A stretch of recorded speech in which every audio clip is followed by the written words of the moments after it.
The question of how the Egyptians transported stones weighing tons to the pyramid on an industrial scale has been solved. Here you can find out why the methods discussed so far are unsuitable, and how the ingenious idea of transporting the stone blocks on a large scale must inevitably have come about. For centuries, scholars have been captivated by the enigma of how the ancient Egyptians managed to transport the colossal stones that formed the magnificent pyramids. Monoliths that defied imagination and weighed several tons each. These stones, each one averaging 1.5 tons or more, could not be simply pushed, nor could they be lifted by human hands alone. The challenge wasn't just their immense weight. Even if every man summoned his strength, there was simply no room for enough hands to grasp the stone. A crowd of 20 men would be needed, each lifting a staggering 75 kilograms just to inch one of these stones forward. But such a feat was not one of brute force alone. Human ingenuity had to step in where raw strength fell short. Without the aid of clever tools and techniques, methods passed down through generations, perhaps lost to time, these stones would remain motionless, defying all efforts to budge them, as if anchored to the earth by invisible forces. There are speculations that wooden sledges were used to transport the stones, which the workers pulled across the ground. It is also assumed that the stones were placed on several logs and pushed and pulled by the laborers. The logs were repeatedly moved from the back to the front as they were pushed under the stone. On closer inspection, both methods proved to be feasible for demonstration purposes, but unusable on an industrial scale. Why? Due to the strong friction on the ground, a sledge had to be pulled by a large number of workers with ropes. The maximum pulling force of one person is about 500 newtons, or 50 kilograms.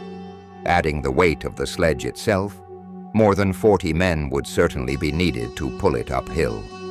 In addition, the workers needed space between them and distance from the sledge to pull effectively. This method was enormously labor and error-prone, slow, and inefficient. Could it manage 3 million stones in 20 years? That's more than 400 blocks per day, requiring at least 100 teams of 40 men, working tirelessly for 12 hours and hardly ever making mistakes. The use of round timbers reduces frictional resistance considerably. However, handling the round timbers is more complex. The stone and road must be extremely smooth.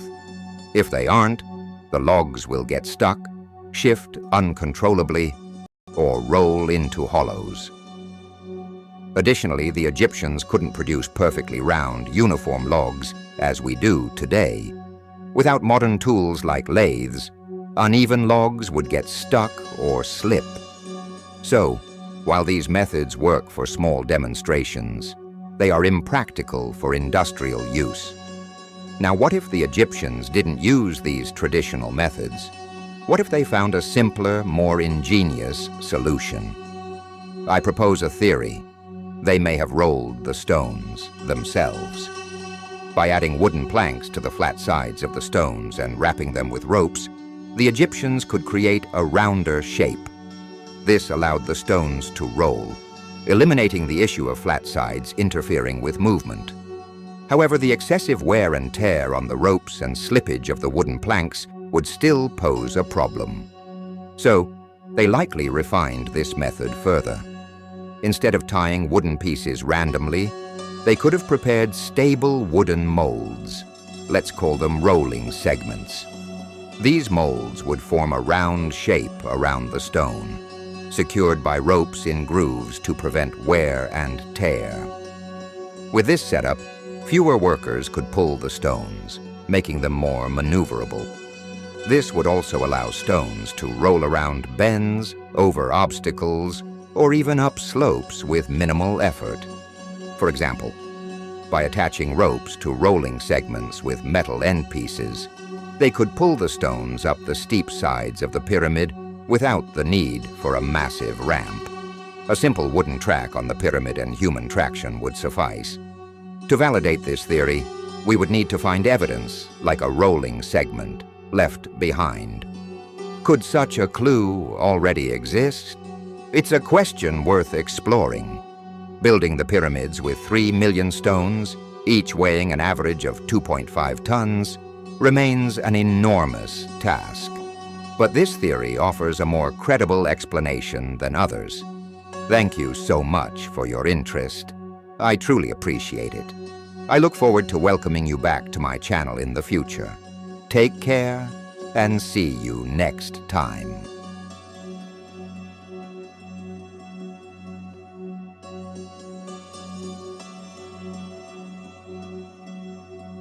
Imagine a leader whose shadow stretches across millennia, a figure so imposing that his deeds shaped not only the destiny of his people but the very course of history.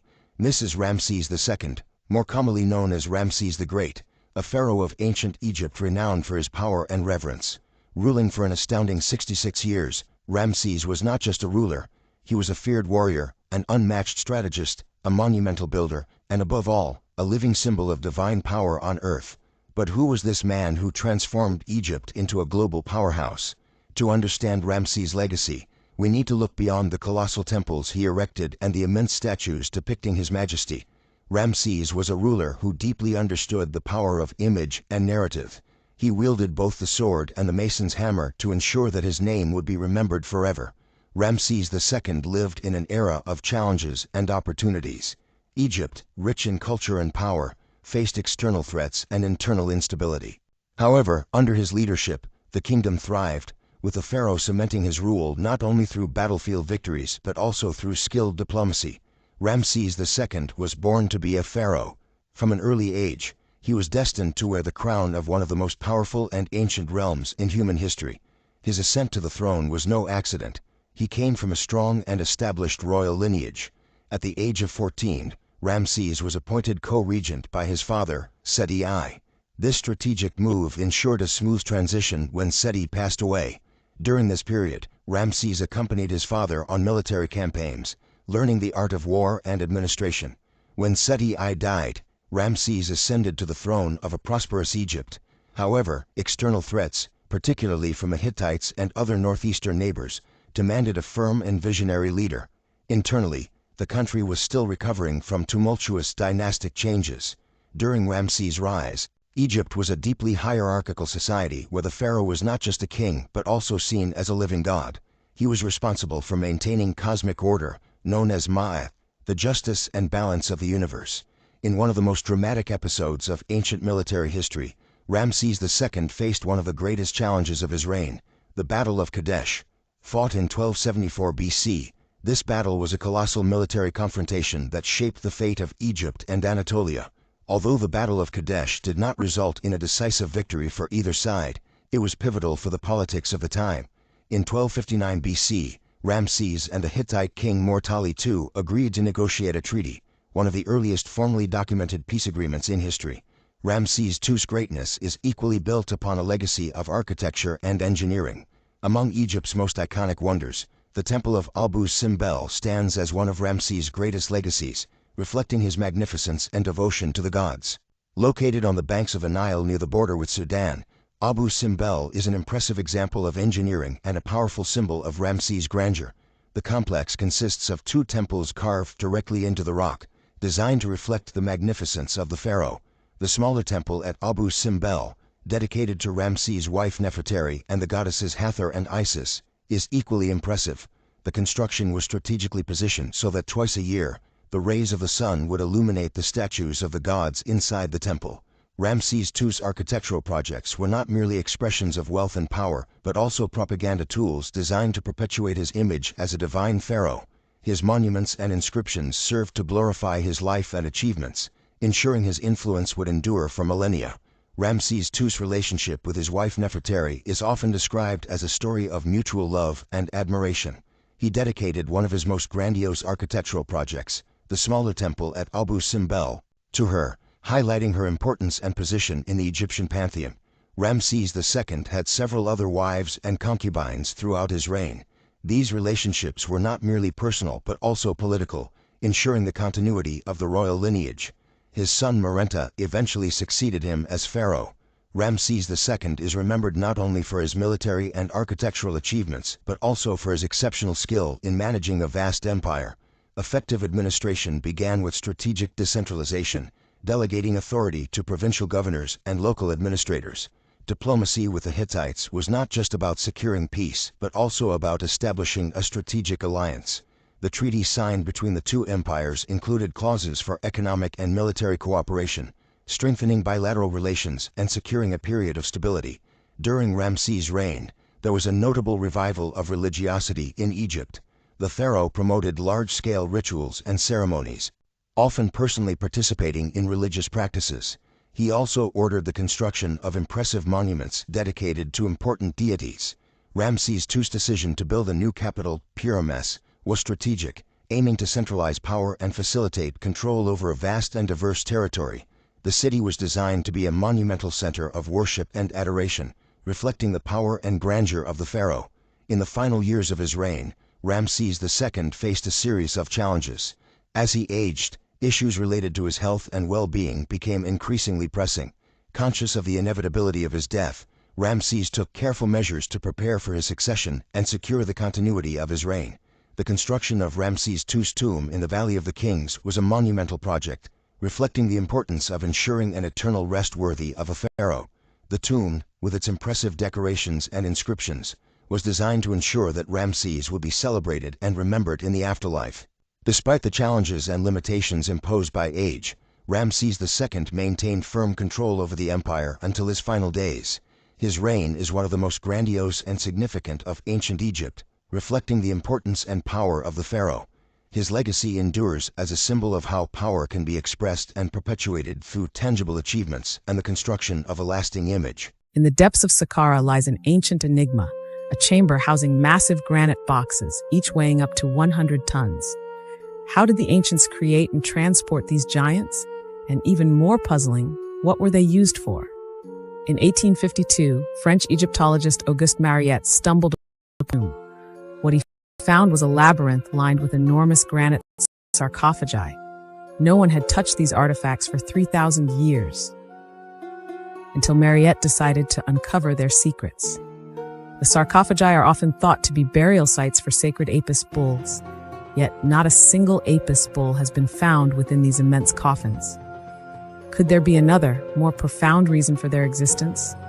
Some believe these boxes were designed not for animals, but for something much larger, perhaps giants from another age. Others propose that these boxes hold evidence of advanced technology that ancient Egypt may have wielded.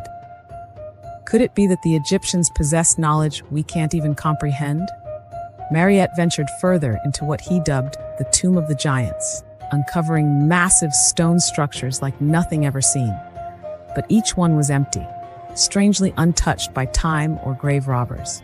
Crafted from single slabs of granite, transported over hundreds of miles, these sarcophagi are technological wonders. How did the Egyptians carve such precise structures without modern tools? And how did they transport these mammoth stones? The interiors of these boxes feature exact 90-degree angles, yet the exteriors appear rough and unfinished.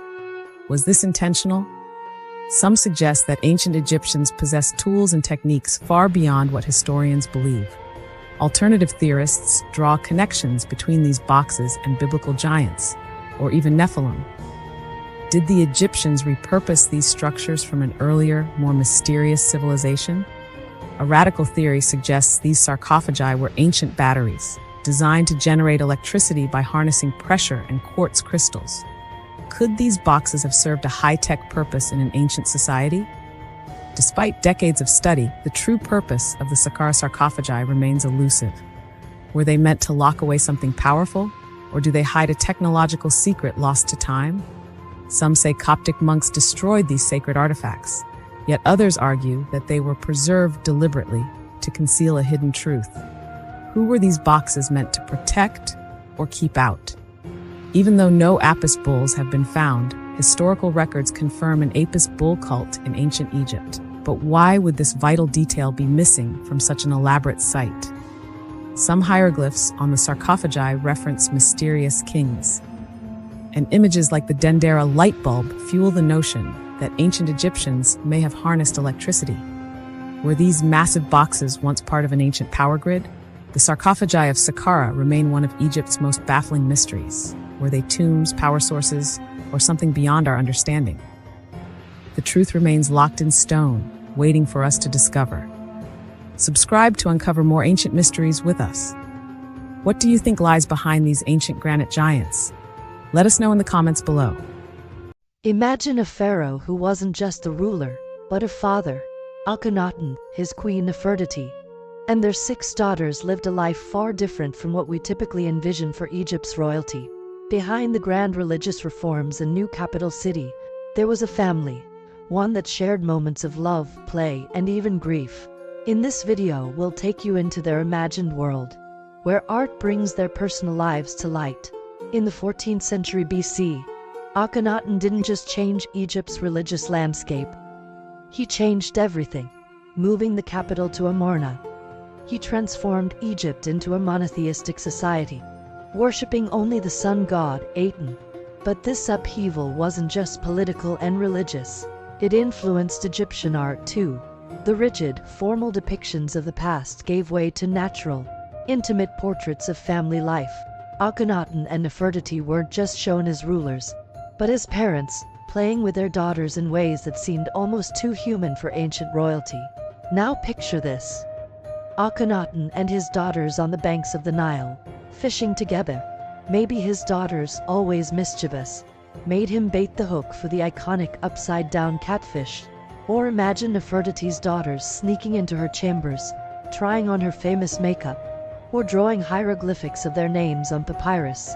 These imagined scenes capture the essence of a family, one that laughed, loved, and lived just like families today.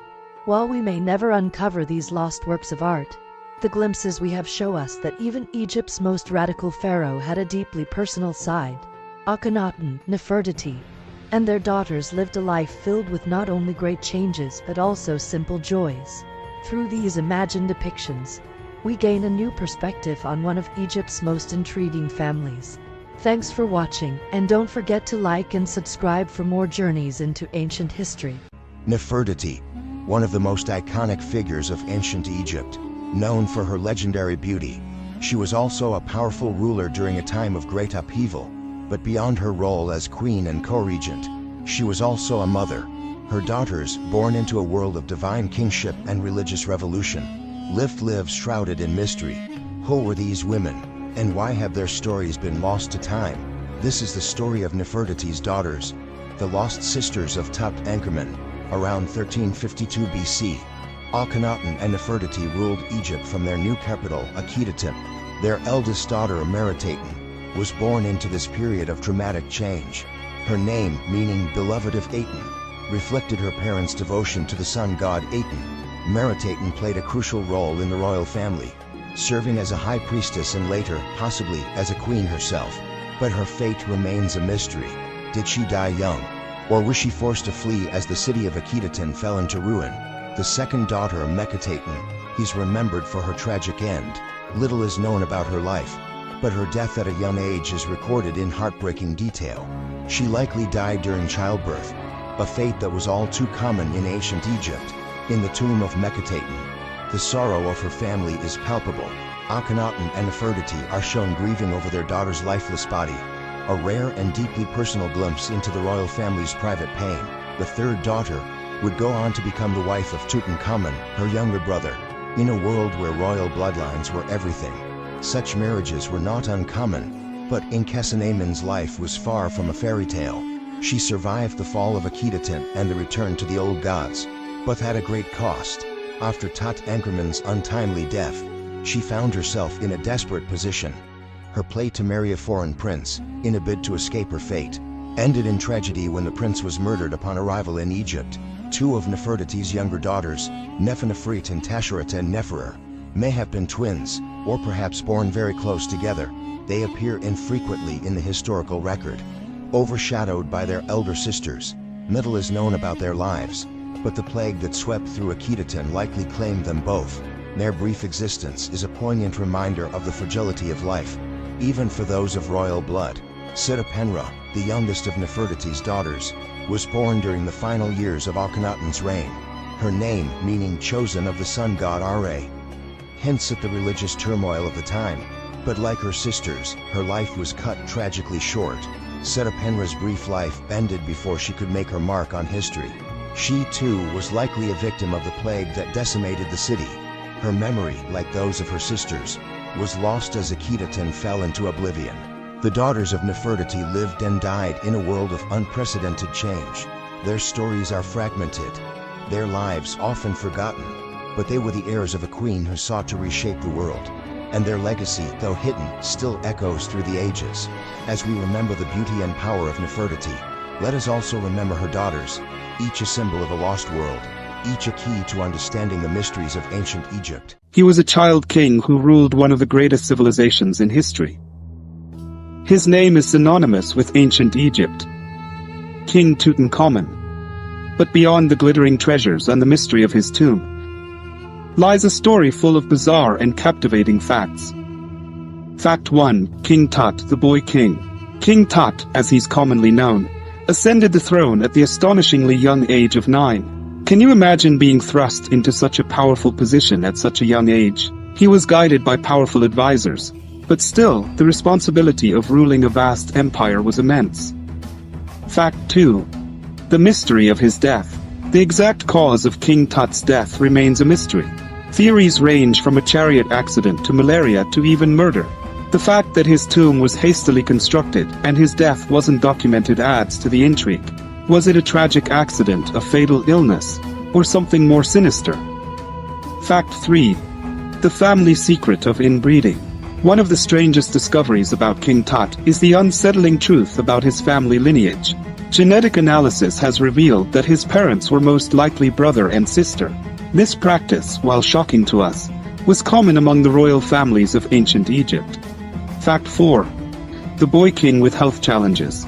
King Tut's health was affected by generations of inbreeding. Evidence shows he had a clubfoot, requiring him to use a cane, and potentially suffered from Kolar disease, a painful bone disorder. Imagine living with such physical challenges while being the pharaoh of a mighty empire. Fact 5. Buried in solid gold. King Tut's burial was a spectacle of opulence. His coffin was crafted from 110 kilograms of pure gold, adorned with exquisite details, reflecting the ancient Egyptian belief that gold was associated with the gods and eternal life. Fact 6. The curse of the pharaoh. The discovery of King Tut's tomb in 1922 sparked excitement around the world, but it was soon overshadowed by whispers of a deadly curse. People associated with the excavation mysteriously died, fueling the legend of the curse of the pharaoh. Fact 7. A family affair, the stillborn daughters. King Tut wasn't alone in his tomb. 2 tiny coffins containing the remains of his stillborn daughters were found nearby. This poignant discovery underlines the importance of family and the hope for reunion in the afterlife for ancient Egyptians. Fact 8. The broken beard of a king. In a modern mishap, King Tut's iconic golden funerary mask suffered a broken beard during a cleaning procedure. A botched attempt at repair caused further damage, sparking international controversy. Fortunately, expert restoration brought the mask back to its former glory. Fact 9. A dagger from the stars. Among King Tut's treasures is a dagger made from meteoritic iron. This cosmic connection underscores the ancient Egyptians' reverence for the heavens and their advanced metallurgical skills. The dagger was seen as both a symbol of power and a gift from the gods. These are just some of the strange and fascinating facts about King Tut. He may have ruled for a short time, but his story and the mysteries surrounding it continue to captivate the world centuries later. Imagine a world where the boundary between life and death is meticulously guarded by a figure both awe-inspiring and enigmatic. Welcome to the realm of Anubis, the ancient Egyptian god of mummification and the afterlife. Anubis, also known as Anpu, is typically represented as a man with the head of a dog or fully in canine form. He is often painted wearing a ribbon and holding an akaka, a special cloak. In the First Dynasty, Anubis was revered as the protector of tombs and the master of embalming. But as history unfolded, his role evolved. By the Middle Kingdom, Osiris had taken over as the ruler of the afterlife. Yet Anubis remained indispensable. One of Anubis's most crucial duties was guiding the dead to the afterlife during the weighing of the heart ceremony. He determined whether a soul was worthy to enter the realm of the dead. Despite his significance, Anubis rarely appeared in Egyptian myths, making his presence even more mysterious. Anubis was always depicted in black, a color symbolizing rebirth and the fertility of the Nile, as well as the discoloration of bodies after mummification. This duality is central to his role in the cycle of life and death. He was often associated with Wetwawet, another canine-headed deity, and his female counterpart, Anput, the goddess of funeral rituals and mummification. In the early dynasty, Anubis was depicted entirely as a jackal, reflecting the real-life scavengers that roamed ancient cemeteries. This choice of form was deliberate, symbolized he was born of Nephthys and Osiris or Seth. Each story adds layers to his enigmatic character. During the Ptolemaic period, Anubis merged with the Greek god Hermes, becoming Hermanubis. This syncretism highlights how Anubis's role as a guide of souls transcended cultures and epochs. Even the Greeks and Romans, who often found Egyptian gods bizarre, respected Anubis. They linked him to celestial bodies like Sirius and mythological figures like Cerberus and Hades. In ancient rituals, Anubis was invoked as Amayut, meaning the one who is in the place of embalming.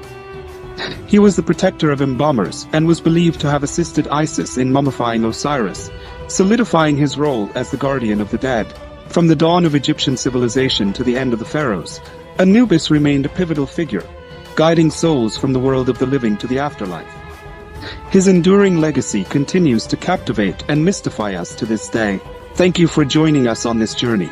If you enjoyed, please like the video, subscribe, and hit the bell to be notified of new content. The world is full of mysteries, hidden beneath layers of history, covered in darkness, and lurking in places where no one dares to venture.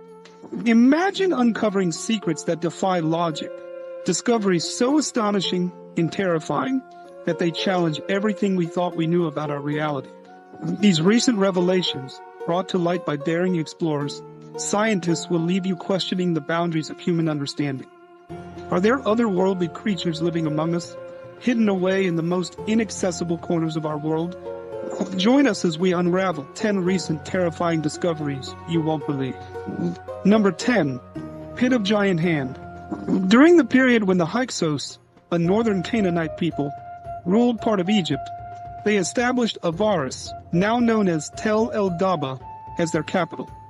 This civilization thrived for over 3,600 years, with King Kian leading them during a notable era. Under Kian's rule, a peculiar and horrifying practice emerged: human hands buried in the sand.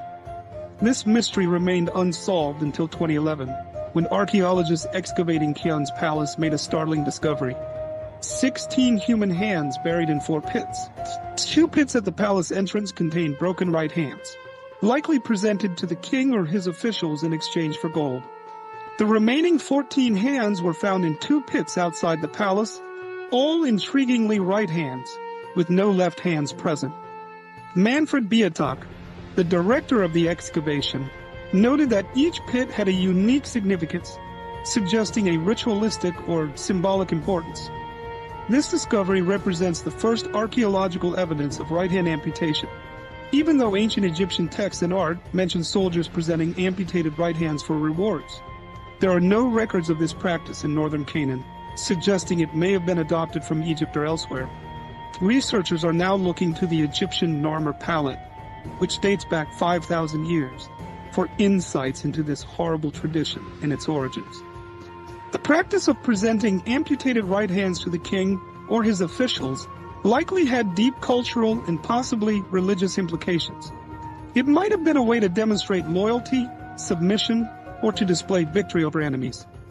The fact that only right hands were found could indicate a specific ritualistic significance, as the right hand was often considered the dominant hand, symbolizing power and authority. The Hyksos' rule over Egypt was marked by significant cultural and technological exchanges, which might explain the adoption of such practices. This era also saw the introduction of new military technologies and administrative practices that influenced Egyptian society long after the Hyksos were expelled. The discovery of these hands provides a fascinating glimpse into the complex and often brutal world of ancient Egypt and its interactions with neighboring cultures. In addition to the excavation findings, the broader historical context of the Hyksos period reveals a time of significant disruption and transformation in ancient Egypt. The Hyksos introduced the horse and coaches, advanced fortification techniques, and new forms of weaponry, which were later adopted and adapted by the Egyptians.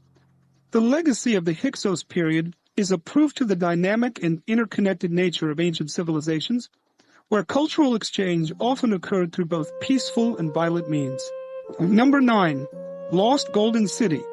In 1922, British archaeologist Howard Carter made a groundbreaking discovery when he unearthed the golden, mummified remains of King Tutankhamun in a sealed tomb in Thebes, Egypt. This incredible find, which included a wealth of treasures and artifacts, marked the start of an exciting era in Egyptology and drew worldwide attention. The tomb's discovery shed light on ancient Egyptian burial practices and the richness of the 18th dynasty. In September 2020, archaeologists began new excavations on Luxor's west bank near the Valley of the Kings, about 500 kilometers south of Cairo. Within a few weeks, they discovered a 9-meter-high zigzag wall enclosing a complex arrangement of mud brick structures. This site was identified as Aton, the Lost Golden City, believed to have been a vibrant urban center over 3,000 years ago. The city's full size remains a mystery, but the symbols found there date back to the reign of Amenhotep III, one of Egypt's most powerful and prosperous pharaohs, who ruled during the 14th century BCE. His reign is often considered a golden age due to the flourishing of art, culture, and wealth. Among the remarkable artifacts uncovered were amulets, bricks, vessels, pottery, and items bearing Amenhotep's seal. These objects suggest a high level of craftsmanship and trade, indicating the city's significance in ancient times. Salima Ikram, an expert in Egyptology at the American University in Cairo, compared the Lost Golden City to Pompeii, highlighting its significance and the potential it holds for understanding ancient urban life. The site includes residential areas with well-preserved walls, a bakery with remnants of food, kitchen tools for metal and glass production, administrative buildings, and a cemetery with rock-cut tombs, some of which contain skeletal remains. The discovery of the Lost Golden City offers fresh insights into daily life in ancient Egypt, including the diet, industry, and administrative practices of its inhabitants. It also reveals the glory and complexity of a long-lost civilization, providing a tangible connection to a time when Egypt was at the height of its power and cultural influence. This find not only enriches our understanding of ancient Egyptian society, but also ignites the imagination about the untold stories still hidden beneath the sands of Egypt. Number 8. The Falcon Shrine. In the ancient port city of Berenice, Egypt, a remarkable discovery has left archaeologists both puzzled and attractive. The find centers around a falcon shrine that dates back approximately 1,700 years, shedding light on a complex and enigmatic aspect of ancient Egyptian ritual. This shrine features a foot adorned with the remains of 15 headless falcons, and its surroundings include a stone monument depicting 2 unknown deities, as well as a mysterious inscription that cryptically declares it is improper to boil heads in this sacred space. The foot, made of limestone, exhibits a series of intricately carved images and symbols that suggest the shrine was a center for significant ritualistic activities. The headless falcons are not merely a curious detail, they are believed to represent offerings to the gods, possibly linked to fertility or protection rituals. Falcons, often associated with the god Horus, were revered in ancient Egypt for their perceived divine attributes. Nearby, the stone monument portrays 2 enigmatic figures. One deity, sporting a falcon head, is potentially a representation of Horus, or a lesser-known falcon god, while the other, a goddess adorned with cow horns and a solar disk, might be Hathor or a related goddess associated with motherhood and the sky. These goddesses' specific roles and their importance in this shrine remains a subject of debate among scholars. The discovery of the iron arrow, about 13 inches long and elaborately decorated with intricate patterns, adds another layer of intrigue. This artifact, which may have been used in ritual sacrifices, suggests that the shrine's practices were both complex and symbolically rich. The arrow's presence hints at possible ceremonial use, perhaps in the hunting of sacrificial animals or in symbolic